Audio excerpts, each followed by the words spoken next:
Bom, pessoal, vamos começar aqui. Inicialmente aqui eu queria conversar com vocês sobre um pouco sobre Covid, tá bom? Em relação principalmente a abordagem dessa parte aí na parte da emergência, tá bom? Então, quando a gente está chegando lá, a gente está recebendo esses pacientes e como a gente vai começar a lidar com eles e lidar de uma maneira um pouco mais técnica, assim, aquela automatização de tudo, entendendo um pouco mais aí. Então, para entender, eu acho que a primeira coisa que a gente precisa ter na nossa cabeça agora aqui é entender o sintoma. E para mim, assim, sintoma de COVID tem que ser baseado em apenas um, tá? Em apenas uma coisa aí que eu acho que vocês precisam entender muito bem, que é a dispneia. Então, relacionada à dispneia, né? Lembrar que a dispneia ela não é igual à hipoxemia, tá, pessoal? Dispneia e hipoxemia são absolutamente coisas diferentes, né? Então, assim, você vai ver lá muita gente tentando tratar desconforto respiratório basicamente ali com o quê? Com O2, né? Tem gente que lá coloca O2 e percebe o quê? Que não funciona muito bem. Então, primeira coisa para a gente entender o que gera desconforto respiratório, tá bom? O que faz as pessoas aí ficarem aí mais cansadas durante o processo da doença. Então, que nem eu falei, não é tanto relacionado à hipoxemia, ele é muito mais relacionado a esses outros fatores aqui. Então, primeira coisa que a gente vai pensar, a pessoa vai respirando e ela fica cansada, né? Então, assim, eu acho que todo mundo aqui já foi para academia, né? Todo mundo já fez um aeróbico pesado, já deu um pique. E aquela sensação de cansaço, de falta de ar, aquilo lá sim é dispneia. Nem sempre você vai estar saturando naquele ponto, mas aquilo lá, esse cansaço da musculatura que esses pacientes vão sofrendo aí de acordo com o desconforto que vai evoluindo, é um dos principais fatores que a gente vai encontrar para ele referir cansaço. Acidose e hipercapnia, né? Peraí, nesse ponto aqui é importante a gente pensar uh, muito no que a gente sempre falou ali, do equilíbrio químico, né? Eu sempre faço isso aqui, né? Mais CO2, dando o ácido carbônico, que vai acabar evoluindo com o H+, mais o HCO3-. Então, lembrar o quê? Que no caso da acidose e da acidose e da hipercapnia, eles dois estão associados no mesmo mecanismo. Isso daqui dá muito desconforto respiratório, pessoal. Lembre-se disso. Isso aqui é o que acontece porque que o cara com certa acidose diabética chega desconfortável lá no pronto-socorro, porque ele pega, eles aumentam aqui, né? Aumenta esse H+, e a partir disso aqui, esse equilíbrio é deslocado, aumenta a quantidade de CO2, e aumentando a quantidade de CO2, você vai querer jogar mais para fora. Lembrando que isso aqui é o quê? É um sistema aberto. É aquele sistema aberto. Então, assim, a coisa das pessoas ficarem respirando rápido, ela ter essa sensação de necessidade de jogar cada vez mais para fora, mais para fora, mais para fora, ela está muito mais relacionada à hipercapnia do que à hipoxemia, né? Lembrando que a hipercapnia ela também faz alteração de vascularização do sistema nervoso central, também é associada à sonolência, alterações de nível de consciência. Então, isso aqui é tudo muito mais importante no mecanismo desses pacientes que estão desconfortáveis do que efetivamente você dar oxigênio. Então, quando vocês estiverem em um paciente desconfortável da parte respiratória, lembrar disso, que tem outros fatores associados que não são necessariamente o que a gente estava falando ali em relação a, ao desconforto, né? Pulmão pesado, né? Às vezes a gente não tem essa noção inteira também, mas esse é o mesmo mecanismo que a gente tem aí que dá insuficiência cardíaca. Por que as pessoas entram em edema agudo de pulmão?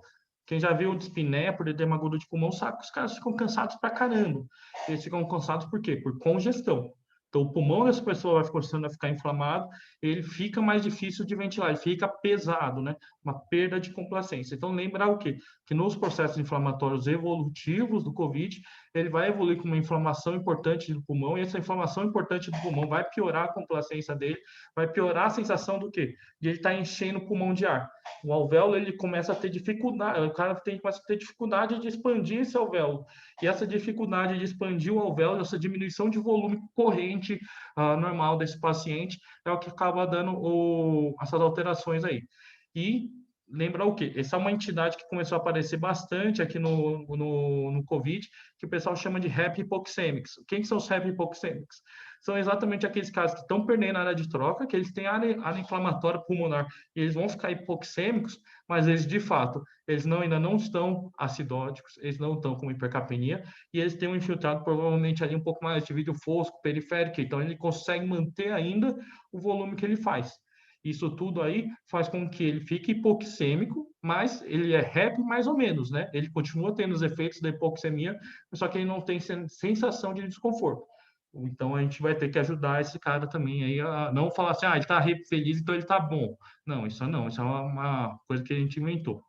E a última coisa aí, que é uma coisa mais nova, ainda não tem comprovação aí tudo mais, mas saiu um artigo recente no New England de necrópsias de tronco cerebral em pacientes infectados por COVID, tá? Que lembrando que a nossa resposta está ligada a vários pontos ali da parte do cérebro, mas principalmente ponte e bulbo. E nas necrópsias ali, eles viram que tinha lesão isquêmica e hemorrágica, microhemorrágica, associada em ponte e bulbo. E, então, assim, o que a gente tem aí no COVID é que ele tem um tropismo, ele gosta muito de afetar o sistema nervoso central, tanto é que anosmia, cefaleia, são sintomas aí comuns aí que a gente consegue ver, né? E uma das coisas que estão suspeitando é que o próprio COVID, por lesão direta de tronco, ele pode estar associado a não resposta respiratória. Então, ele afeta nosso centro respiratório, e quando ele afeta esse centro respiratório, a gente tem essa dificuldade de ficar lá uma resposta de taquipneia e tudo mais. Então, esses mecanismos que a gente tem que ficar de olho, principalmente para quem está desconfortável, e quem não está desconfortável, sem suspeitar dele ainda está com uma área de troca boa, mas ainda poder estar bem doente por causa da hipoxemia e as lesões do sistema nervoso. Ok, pessoal? Então, assim, entender dispneia. Se o cara pode ter dispneia, mesmo que ele às vezes não tenha tanto desconforto e tudo mais, mas se ele tiver hipoxêmico, saber como que vai ser a evolução dele, e com acidose, hipercapnia, né, fadiga de musculatura, para a gente entender como é que vai evoluir. Depois que a gente entende como é que esses caras chegam, né, no nosso pronto-socorro, na nossa sala de emergência, a gente tem que entender o processo inflamatório que esses pacientes estão passando, né? Então, assim, por que o pulmão desses pacientes, por que eles inflamam? Por que eles vão precisar de O2? Por que eles ficam doentes? Né? E por que é tão diferente? Então, iniciando aí primeiro, a ação direta do vírus. É um vírus que gosta de pulmão, pessoal. Então, assim, ele vai atingir lá, ele vai chegar, ele é transmitido pela respiração, e quando ele chega nesse ponto aqui, vocês vão ver o quê? Que ele vai estar agindo no pulmão, então vai ser comum a gente ter processos inflamatórios. Então, a primeira coisa que a gente tem que ter é uma doença pulmonar, tá bom? É uma doença pulmonar. Então, sem dúvida alguma, aí a gente vai ter que ficar de olho aí nessa parte aí para ficar atento aí nessa primeira parte, que é uma parte meio inevitável depois que a gente ah, depois que a gente é infectado, né? Isso aqui é um processo comum. Lesão hipóxico-isquêmica, pessoal. Essa aqui é uma coisa interessante. Não sei se alguém aqui já ouviu falar aqui, né? Vamos pensar aqui quando a gente tem uma lesão hipóxico-isquêmica, pessoal, a gente tem que pensar no quê? Que o nosso pulmão, ele é feito por diversas unidades aqui, que a gente gosta de chamar do quê? Isso aqui é um alvéolo, né, pessoal? Isso aqui é um vaso, que a gente sabe que é um capilar, porque ele gosta de fazer troca, né? Lembra, pessoal, que o alvéolo feliz é aquele que faz trocas, pessoal, trocas. Eles estão aqui prontos para trocar, né? Então, pegar o CO2, mandar o oxigênio para frente, certo? Então, assim, isso aqui é a unidade básica do nosso pulmão. Então, lembrar o quê? Que para isso aqui acontecer, né? Então, o primeiro processo inflamatório que a gente vai ter aqui é o quê? É a diminuição do quê? É a diminuição uma hipoxemia, né? Então, assim, a pessoa aqui vai estar o quê? Uma concentração de O2, pessoal, uma concentração de O2 ruim. Aqui vai estar ruim. né? Às vezes por causa que aqui chega pouco, isso aí acontece muito quando a gente tem o quê? Uma queda da EFI. Isso aqui acontecia muito quando a gente falava aí do pulmão do alpinista, o cara que sobe o Everest e tudo mais. O que acontece? Eles ficam no ar rarefeito, e esse ar rarefeito ali causa o quê? Uma hipoxemia, e aí isso aí vai acabar evoluindo com um processo inflamatório alveolar. Um processo inflamatório alveolar. Esse processo inflamatório por hipóxia vai piorar a inflamação e muitas vezes o pessoal volta e chega o quê? Tem uma SARA mesmo, que evoluiu com uma SARA por hipoxemia. Só que no caso do COVID, o que acontece? No caso do COVID não é uma queda da EFI aqui em cima. No caso do COVID, normalmente é uma piora da região de troca aqui, e aí você tem uma vasoconstrição. Você vai ter uma vasoconstrição capilar. Então, ele vem aqui, ele percebe que tem pouco oxigênio, ele fica mais estreito. E aí ele vai lá para ficar um pouco. Isso aqui é uma resposta natural do nosso pulmão, e a gente sempre faz isso. Então, como o pulmão começa a ficar muito vasoconstrito, ele começa a evoluir com lesão hipóxico isquêmica. E aí esse cara aqui ele não fica mais feliz, ele fica triste. Certo, pessoal? Ele vai começar a ficar triste, começar a ficar inflamado. Então, esse é o primeiro, o segundo mecanismo. Então, assim, essa parte é importante. É o segundo mecanismo que a gente vai ter de inflamação pulmonar, a lesão hipóxico isquêmica. Depois dessa, vai ter a PSILI, pessoal. PSILI, que é uma sigla, tá bom? Uma sigla que é Patient Self-Inducted Lung Injury. O que é basicamente isso? É uma lesão pulmonar induzida pelo próprio desconforto respiratório. Então, o que acontece? À medida com que a gente vai tendo a inflamação pulmonar, tanto causada pelo vírus, tanto causada por outros fatores ali que a gente está discutindo agora, a parte uh, da parte hipoxêmica, né? E a gente vai ver lá, esses alvéolos eles vão ficando cada vez mais inflamados, pessoal. Eles vão ficando cada vez mais inflamados e a pessoa vai ficar respirando cada vez mais profundamente. Isso aí faz o quê? Isso aí faz com que os alvéolos dele fiquem o quê? Hiperdistendidos. E você começa a ter um aumento de pressão alveolar pelo próprio mecanismo de desconforto respiratório. E à medida com que isso aí vai piorando, por exemplo, esse alvéolo aqui que eu desenhei já mais inflamado, à medida que ele vai piorando, ele aqui, ó, para de receber adequadamente o oxigênio. Ele não recebe mais porque então isso aqui ele recebe menos pressão. Então, normalmente, isso aí aumenta a pressão no alvéolo saudável. E ele vai ficando cada vez mais distendido. E quanto maior a distensão deles aí, maior a quantidade de lesão. Então, o próprio desconforto e a taquipneia do paciente vai provocar nesses pacientes a inflamação do pulmão, certo?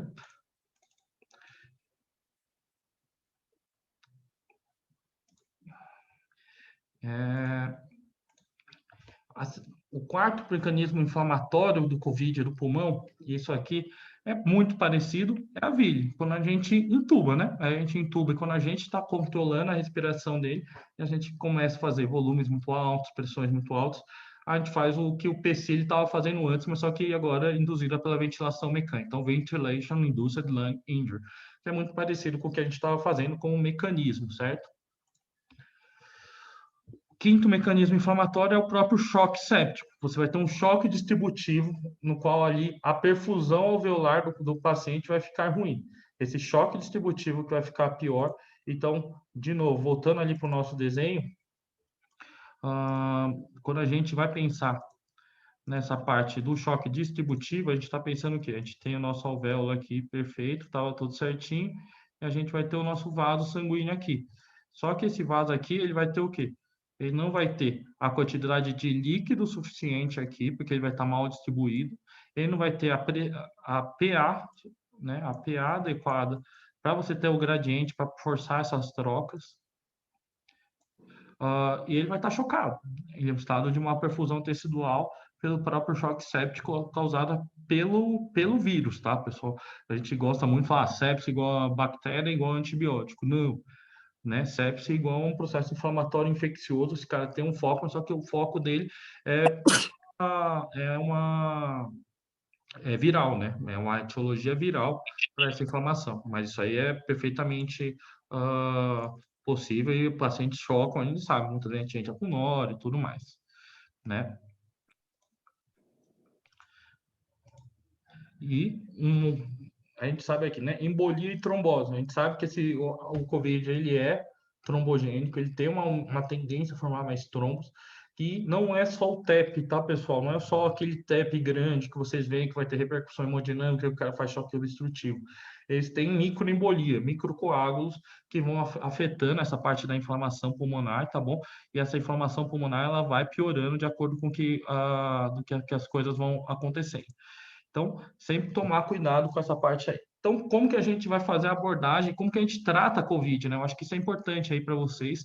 Então, assim, uma vez que a gente entende o quê? Os mecanismos inflamatórios, fica fácil, né? Fica bem fácil. Por quê?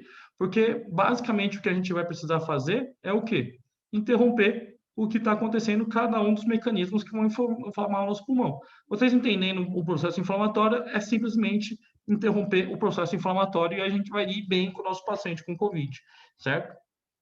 Então, inicialmente aí, o estudo Recovery, né, um trial grande, ainda não foi concluído, está testando várias drogas aí, mas ele viu que a dexametasona, 6 miligramas por dia, ela vai, por 10 dias, eles vão ter o quê? Eles vão ter uma melhora da mortalidade dos pacientes em 28 dias. Isso aí é o que eles acabaram vendo lá, e tem uma boa. Mas lembra, é só em uso de catéter de O2.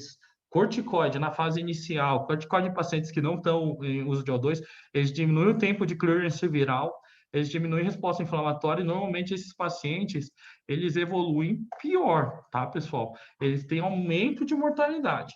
No estudo, eles não teve diferença para aumento, mas não teve alteração relevante ali estatística.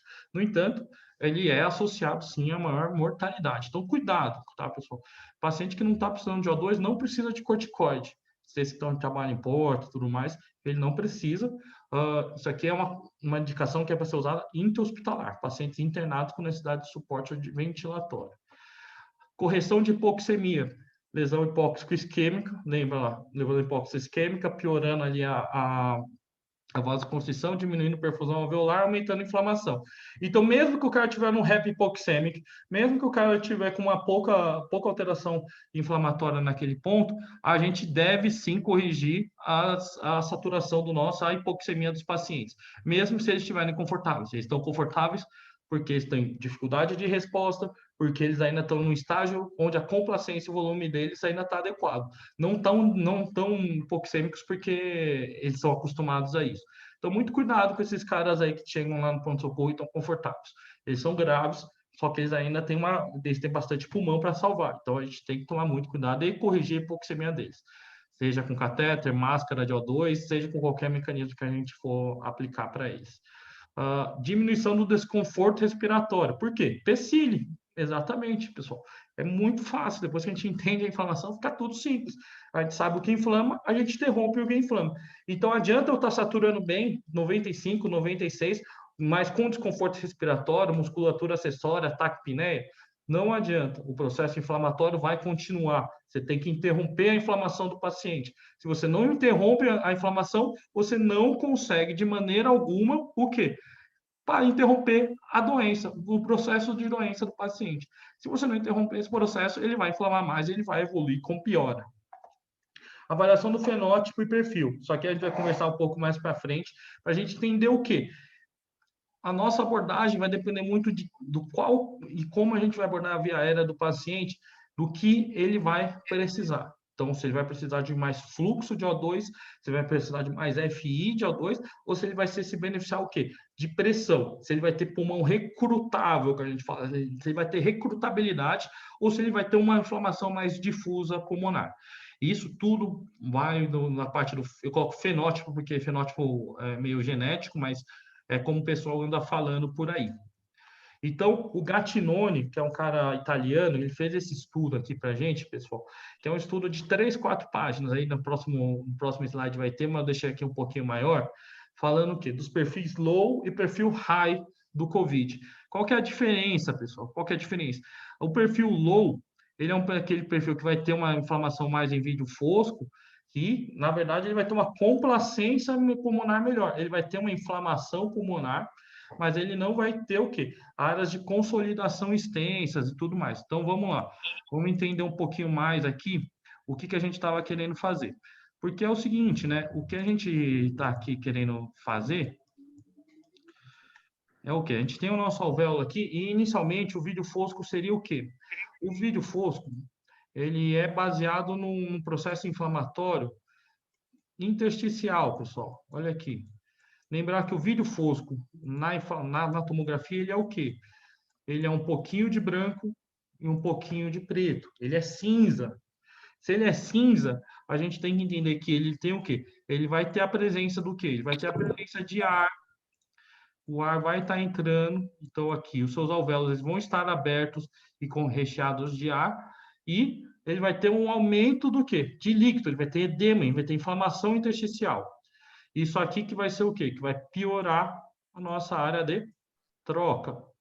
Então, inicialmente, o que acontece é o quê? Você tem uma inflamação intersticial, mas o alvéolo ele se mantém saudável. E isso aí faz com que você tenha um pouquinho de preto e um pouquinho de branco, dá o vídeo fosco na tomografia, e o paciente ele tem o quê? Ele tem a sensação que ele respira bem, porque quando ele puxa o ar, o alvéolo dele enche adequadamente. O que acontece, na verdade? Tá tudo certo? O que acontece, na verdade, com a evolução desse quadro?